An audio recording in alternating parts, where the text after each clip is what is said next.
Right, how are we doing everybody? Welcome to Russell Heritage Golf. Today we're going to be talking about the right wrist and really the right arm's involvement in the golf swing entirely.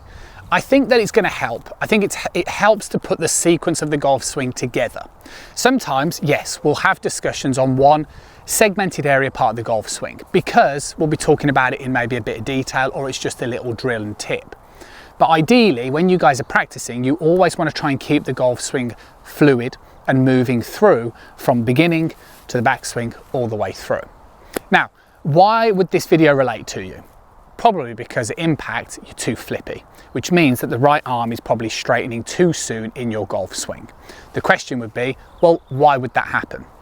Let's run through first what should be happening with your trail arm in the golf swing in its entirety. First move back to trigger the golf swing should be a little bit of a subtle hinging action just to help the club travel back in a straight line. Right, so it just kind of resets that left wrist and just flattens the wrist off a little bit and just triggers a little bit of motion. Apart from that, really, your trail arm at this point in the takeaway is just moving the club to the side of the body. So you don't really need anything else going on. It's just a little bit of hinge, and then your trail hand is just pulling the club towards the side of the body. As you then swing up, your lead arm would rotate. So the lead arm would naturally sort of pick the club up, and the trail hand is just supporting the leverage of the left. So your trail hand is essentially just helping you pull the club up, but also push the club away to maintain width. Now, depending where you end up in your backswing position, which means whether you end up having a quite flat arm plane or a high arm plane, and whether you have quite a strong grip or a more neutral grip, and whether you end up inducing flexion or whatever it is, the general rule of thumb is that your right forearm, or again your trail forearm for our left-handed golfers, would be perpendicular towards the lead arm. So if you're flatter, you'll look like this. If you're higher, you'll look like this. So be careful of diagnosing a chicken wing or flying elbow, because it may just be due to the fact that you are swinging on a higher arm plane and it's more of an illusion of that. Now, one of the things that you don't want to do, and my key point was it's helping you push and add width, is you don't want to exceed a 90-degree bend between your forearm and your upper arm. This would collapse the swing and hinder you of any sort of width.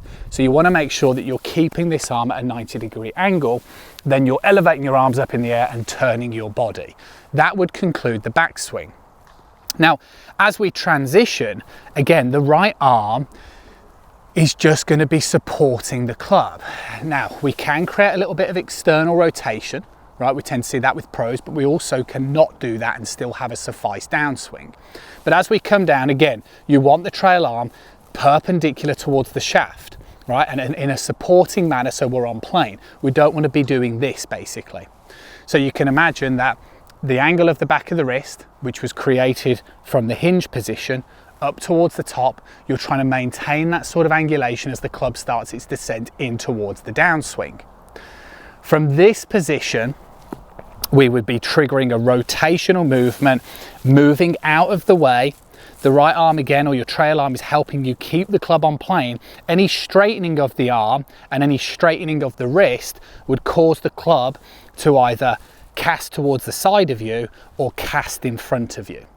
So the importance of keeping this arm feeling like it's soft and bent and the back of this wrist angled is going to help you induce shaft lean and get the club coming down on plane.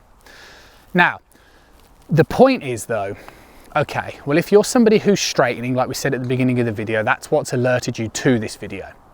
Why is that happening? I tend to think the most common problems is going to fall in three areas. You're obviously not going to influence impact because it's happening so quickly. So impact is going to be a byproduct of the sequence of events that have led before that time. So although it's okay to be aware when you're doing practice swings that you're trying to hold onto the angulation of the right wrist, impact happens too quickly to induce that as a swing thought. Problem number one, excessive bend in the backswing position. Problem number two would be therefore the elbow not supporting the hit in that transition, meaning it gets stuck up here and starts to work too much this way, shaft comes down too vertical. So it needs to work to the side, like a skimming a stone analogy, this sort of way.